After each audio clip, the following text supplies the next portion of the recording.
aquí con el padre Joaquín Allende, a quien le damos las gracias de este tiempo que nos está dedicando, para tener de parte de él cuál ha sido su historia de vida y su nexo de cercanía con el padre. Padre Joaquín, ¿cuál ha sido su experiencia de vida con el padre Kentenich? ¿Cómo conoció al padre? ¿Cómo fue esa vivencia de juventud, de estar junto con él? ¿Cómo lo marcó a usted? Bueno, yo a veces cuando me hacen esta pregunta pienso en los discípulos de Jesús, de los apóstoles con Jesús. Yo creo que era tan fuerte lo que los había marcado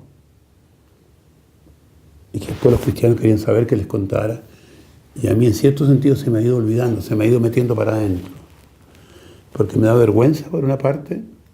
La verdad es que me siento muy indigno de haber recibido eso y no haber dado todo lo que habría que dar. Y por otro lado, el deber de contar, el deber de ser testigo, el deber de regalar lo que me regalaron. Entonces, bueno, y es algo que toca mucho lo afectivo, porque el padre me marcó, yo absolutamente. A mí me preguntaba una vez, usted, si escribiera una sola palabra en su testamento, ¿qué diría de usted?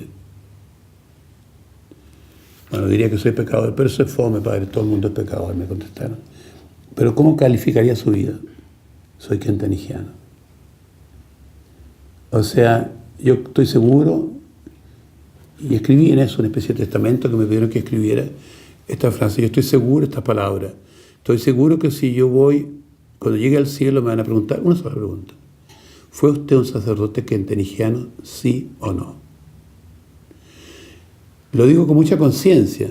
O sea, yo algo he estudiado teología, algo he visto de la iglesia, he trabajado a veces para la Santa Sede, o sea, me ha tocado muchas preguntas, no sé, fuertes o profundas, pero digo con toda seriedad y con toda convicción, lo único que me van a preguntar es eso: ¿usted fue sacerdote kentenichiano? Y esto no porque yo sea un fanático de Kentenich, sino porque lo kentenichiano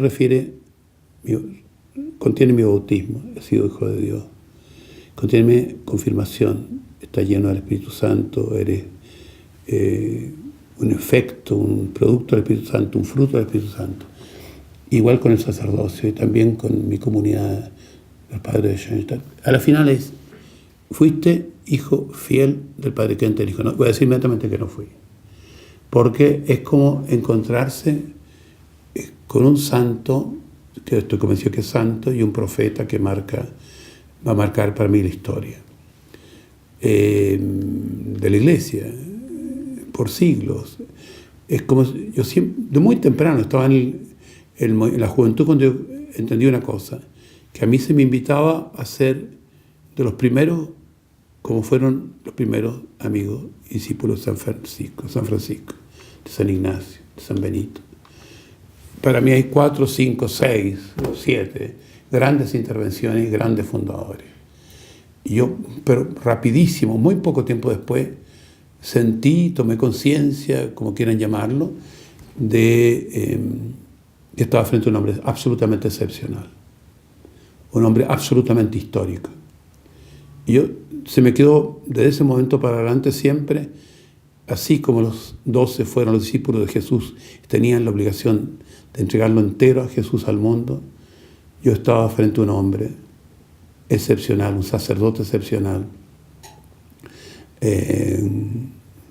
Primero decía yo profeta, después dije profeta santo, santo profeta. No tiene mucha importancia el orden de las palabras. Pero entonces todo fue marcado por eso. O sea, y a mí, hacia el padre, hacía cosas bastante especiales. O sea, y otras nada especiales, era totalmente normal, pero lo normal era especial en él. Puede decir una frase que lo podría haber dicho otro señor, o salido de un libro. Pero yo tenía una experiencia interior de que él hablaba de lo que había vivido y que eso era importantísimo para los siglos futuros de la Iglesia. Esa certeza la tuve de lleno, con la cual lo compartí fue con el padre Hernán Alessandri, que era mi íntimo amigo, éramos íntimos amigos, en el momento que entramos a Schoenstatt. Fuimos hermanos de grupo, el grupo Sicut Ventus, del mismo colegio, y tuvimos la gracia que el grupo fuera a tomar la Alianza de Amor, el padre fundador. Si bien Hernán y yo ese día no nos consagramos porque éramos nuevos, no estábamos en condiciones de hacer la alianza con los que estaban más preparados. Y yo digo, todo fue súper normal. A ver, yo de bobalicón no tenía nada, en el sentido de que yo caí extasiado frente a... No, tuve una relación muy normal, y yo creo que en cierto sentido poco exteriorizada. Porque yo tenía, no sé, una sensación de que estábamos haciendo lo que había que hacer, que teníamos que habernos encontrado, que él tenía que estar aquí en la edad que yo estaba, que tenía que haberse muerto mi padre hacía muy poco tiempo. Yo era el mayor de 9 hermanos. Mi mamá era viuda de 42 años. Yo era el mayor. Y yo había sido muy revoltoso, no sé, era un fregado. Y la muerte de mi papá me había remecido. En el momento que yo llego, mi papá se está muriendo. Al comienzo de agosto le dicen al papá, le quedan semanas de cáncer. Yo era el mayor, el papá me llama y me lo cuenta en su cuarto. Eso es como el 6 de agosto, y unos días después, una semana, 10 días después, Hernán me dice, Gustavo Vicuña, que es un amigo nuestro, un hombre muy valioso, buen alumno, un tipo fino, un hombre cordial, nos quiere llevar, nos invita a una cosa, porque él dice que el tema es la santidad, que sin santos no hay solución para la Iglesia, ni para nuestro país. Sobre el país no importaba mucho. Él era nieto de León Alessandri, yo tenía parientes políticos en mi familia, yo quería ser político. Entonces, me dice, bueno, todo eso tiene que comenzar por algo fundamental. Y porque con Hernán decíamos, estábamos en un colegio excelente, de excelentes sacerdotes, que eran los Sagrados Corazones, los padres franceses de Alameda. En esa época no existía el de arriba, del barrio alto, sino que eran los padres franceses. Y Hernán, bueno, era el alumno más destacado, lejos.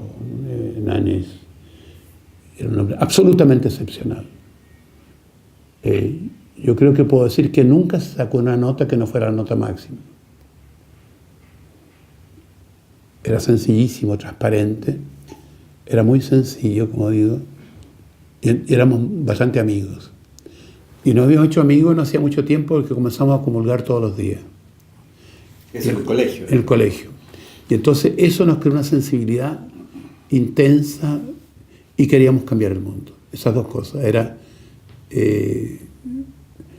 una fe que nos estaba conmoviendo con mucha naturalidad, pero estábamos conmovidos. Y es ahí cuando... Ahí viene el padre Kentenich. Ahí viene el padre Kentenich. Entonces, claro, y viene eso y hay que cambiar el mundo. Entonces nos llevan a Schoenstatt en ese agosto.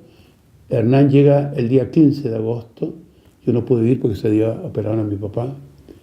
Y vengo el 26 de agosto. Y entonces venimos y era un mundo de conspiradores. O sea, íbamos a cambiar el mundo, no se podía contar porque eso nos traía problemas dentro de la Acción Católica, algunos éramos sospechosos. Entonces llega este padre Kentenich como el héroe de Dachau, como el fundador, y un hombre de apariencia singular, o sea, tenía una barba, era bajo, yo no conocía a alguien que se parecía a él. Y se produce un contacto muy natural, emotivo y yo diría sensible en lo sobrenatural. Este es un hombre de iglesia. ¿Qué percibe eso, padre? ¿Como mira? ¿Como...? Él era de una gran naturalidad. Nosotros hacíamos muchas veces bromas con él y no hacía bromas. Pero él se quedaba así callado, por ejemplo, cuando comenzaba a hablar o hablaba, y era como si todos los focos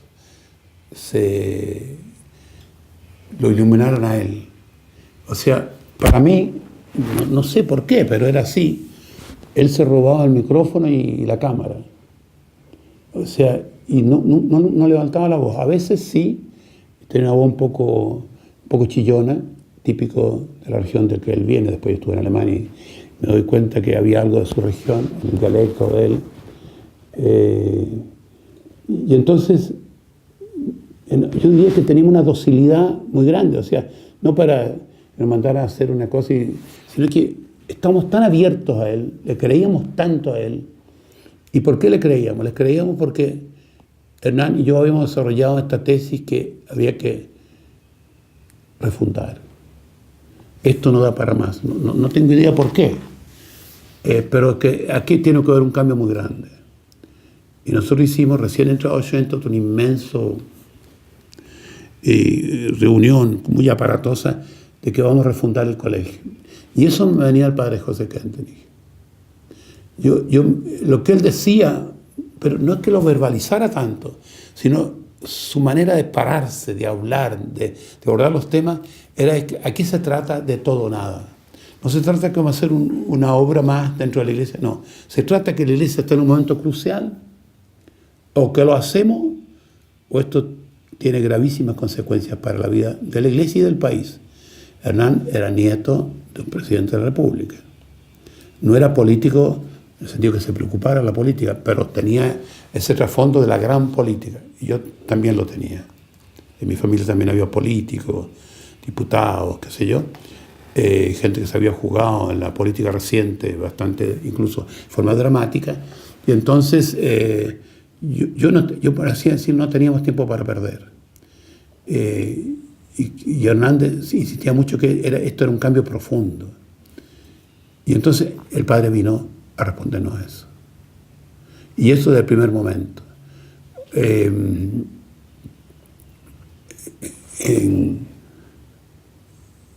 el encuentro con Schoenstatt, entonces yo he dicho, este encuentro con el padre no es el padre físico, sino con su persona, con su mensaje, con sus discípulos. Y naturalmente estábamos expectantes cuando él viniera.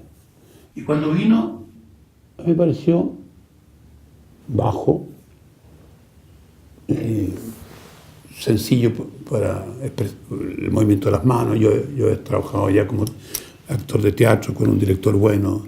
Era un actor joven, digamos, pero había estado metido en el teatro. Y yo me fijaba, su gestualidad era normal, no extendía nunca los brazos hacia afuera, sino que lo dejaba cerca del cuerpo. Pero él tenía algo magnético, pero no arrasador.